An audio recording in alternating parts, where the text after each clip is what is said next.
Hola, ¿qué tal, chicos? Bueno, pues como ya lo habíamos visto en clase, el tema de esta presentación es estructura del genoma bacteriano, operones e islas de patogenicidad.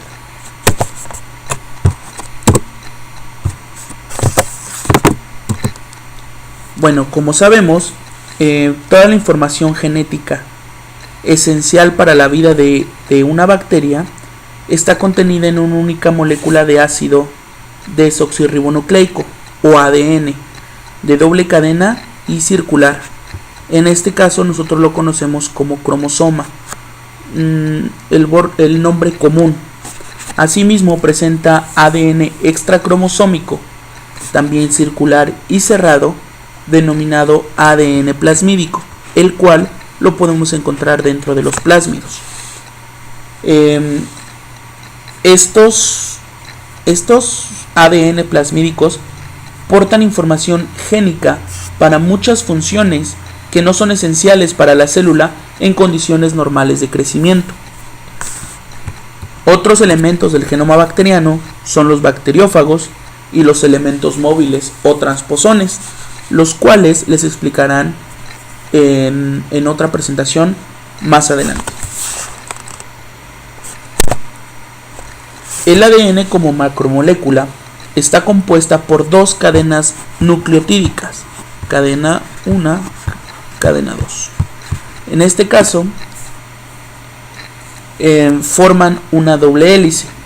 Los enlaces entre ambas hembras de ADN están determinados por puentes de hidrógeno entre las purinas de una cadena con las pirimidinas de la otra. Entonces, la A forma dos puentes de hidrógeno con la T, adenina forma dos puentes de hidrógeno con timina, mientras que citosina forma tres puentes de hidrógeno con guanina. Dicho fenómeno es lo que nosotros conocemos como la complementariedad de las bases. Asimismo, entre las pentosas hay enlaces disulfuro que terminan de formar la composición del ADN. Como sabemos, las bacterias no poseen histonas asociadas a su genoma y en consecuencia de esto no tienen la posibilidad de compactar su ADN en estructuras tipo nucleosomas como las células eucariotas. Entonces, ¿cómo es que realizan la compactación del ADN? En este caso, las bacterias. Bueno, esto se logra porque el ADN circular cerrado, el cromosoma, como lo habíamos llamado, es capaz de adoptar una estructura terciaria denominada superenrollamiento, que implica el enrollamiento del eje de la doble hélice sobre sí mismo.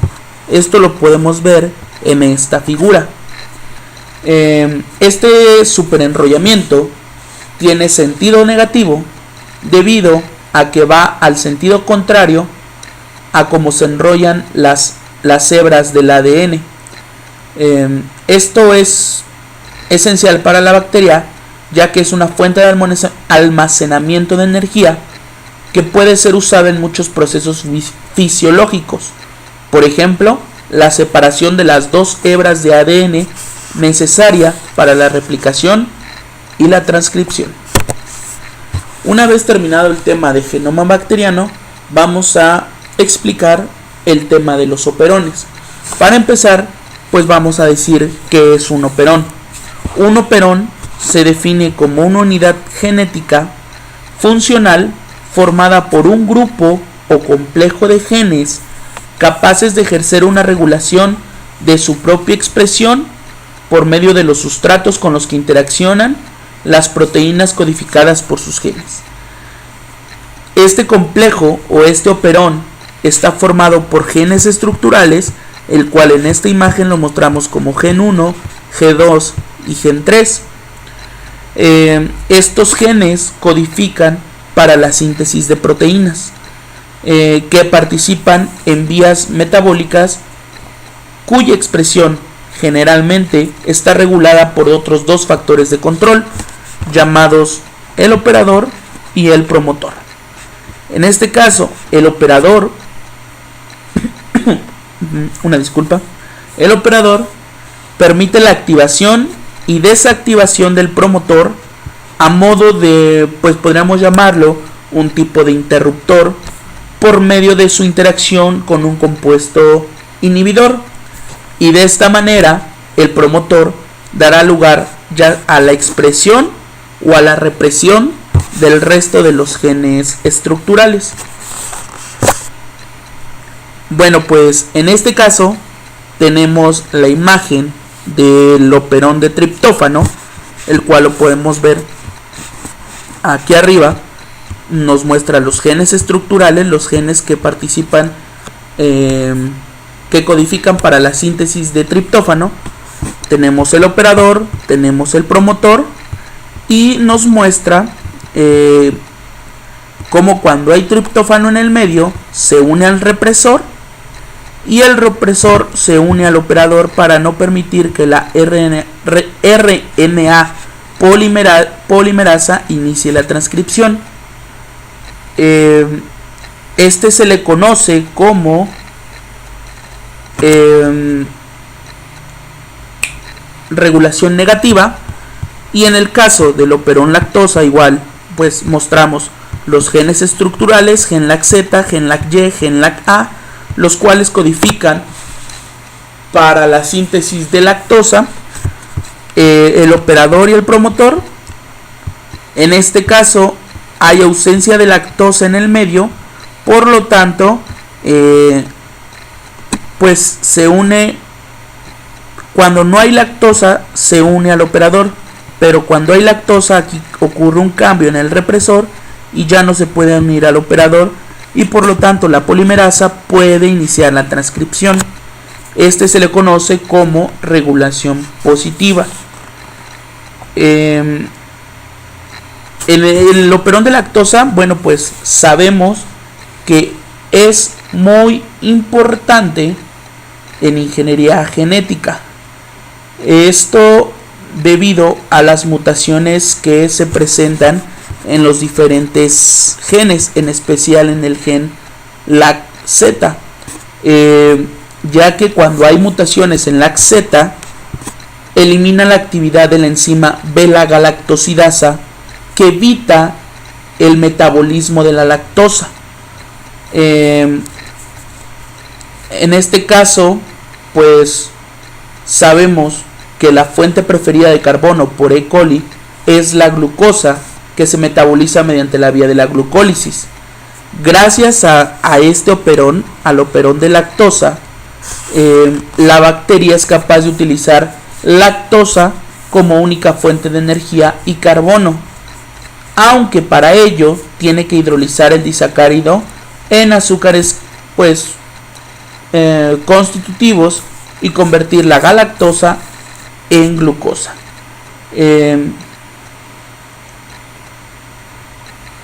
Pues la actividad del operón está regulada por genes reguladores cuyos productos proteicos son activadores o represores y que interaccionan con secuencias particulares en el ADN denominadas regiones reguladoras. Al mutar un gen, en este caso como lo mencionaba, en el gen LAC-Z, se obtienen proteínas alteradas cuya fusión ya no se lleva a cabo eficientemente, lo que afecta así la regulación. Bueno, pues después de haber explicado lo que son los operones, vamos finalmente a lo que son las islas genómicas. Las islas genómicas son segmentos discretos de ADN presentes en el cromosoma de las bacterias que difieren entre cepas estrechamente relacionadas. Dicho de otro modo, por ejemplo, tenemos pues dos cepas de Escherichia coli, una que posee una isla genómica que le confiere resistencia a un antibiótico, y otra que posee pues solo la isla sin la resistencia a, otra que posee dicha isla, lo vamos a llamar cepa B. Ambas son la misma especie de coli, pero difieren en ese segmento, en el segmento de la isla genómica, que solo pues la primer cepa lo tenía. Esto le da una ventaja adaptativa a la bacteria. A continuación señalo pues las características más típicas, aunque no siempre se cumplen, de las islas genómicas. Bueno, pues las islas genómicas poseen un tamaño entre 10.000 y 200.000 pares de bases. Poseen diferencias con respecto al resto del cromosoma en el que se encuentran, como puede ser el contenido o el porcentaje de GC, es decir, varía el porcentaje de las uniones de guanina y citosina con respecto al resto del cromosoma. Asimismo difiere en el diferente uso de codones, y, debido a esto porque varía el porcentaje de los codones que codifican a los diferentes aminoácidos con respecto al resto del cromosoma. Suelen estar flanqueadas por dos repeticiones directas, las de R. En este caso las podemos ver pues a los extremos. Estos tienen un tamaño de 16 a 20 pares de bases y actúan como secuencias diana de enzimas capaces de reconocer dichas secuencias y cortarlas, con la consecuente escisión de la isla genómica. Entre los genes que incluyen suelen encontrarse integrasas, proteínas relacionadas con el sistema de conjugación o proteínas de fagos, todas ellas implicadas de un modo u otro en la transferencia de la isla genómica. También pueden incluir transposones o elementos de inserción, en este caso son las IS, implicados en la movilización de la isla genómica entera o bien en la movilización de algunos genes, lo cual modificaría la información presente en dicha isla. Las islas genómicas suelen conferir algún tipo de ventaja adaptativa a la bacteria que lo contenga. En base a dicha ventaja, las islas suelen ser denominadas según la ventaja que confieren. Por ejemplo, si lo queremos llamar isla de patogenicidad, como lo vamos a ver más adelante, pues nos damos cuenta que estos genes, como lo vemos aquí, gen 1, gen 2 o gen 3, es lo que le da la viralidad a este cromosoma bacteriano. Como pueden ver, aquí es una isla de patogenicidad porque sí presenta los genes que le dan la virulencia a este cromosoma, y cuando es no patogénica pues vemos que no tiene estos genes. Asimismo, esos genes también le pueden dar resistencia a antibióticos, simbiosis metabólicas, entre otras pues capacidades. Los estudios llevados a cabo anteriormente proponen a las islas genómicas como uno de los sistemas principales en el proceso de transferencia horizontal de genes, y por lo tanto es un importante mecanismo implicado en la evolución bacteriana. Esto se debe no solo a la ganancia o pérdida de aquellos genes que codifican en la isla genómica, sino también a la posibilidad de que la isla genómica transfiera fragmentos del cromosoma de la bacteria hospedadora. Además, se ha comprobado que en multitud de estas islas genómicas se encuentra una amplia variedad de genes que codifican sistemas de transferencia de genes, los cuales están implicados no solo en la transferencia de la propia isla genómica, sino también en la transferencia de fragmentos cromosómicos de forma independiente. No obstante, la principal característica evolutiva de las islas genómicas viene dada por los genes que incorporan y confieren nuevas capacidades a las bacterias que las adquieren, con el consiguiente impacto en la evolución de dichas bacterias. Bueno, pues este fue mi tema. Muchísimas gracias, espero y les haya servido. Cualquier duda, comentario, pues nos veríamos en el salón de clases, y muchas gracias. Buenas noches. Aquí están mis referencias. Adiós.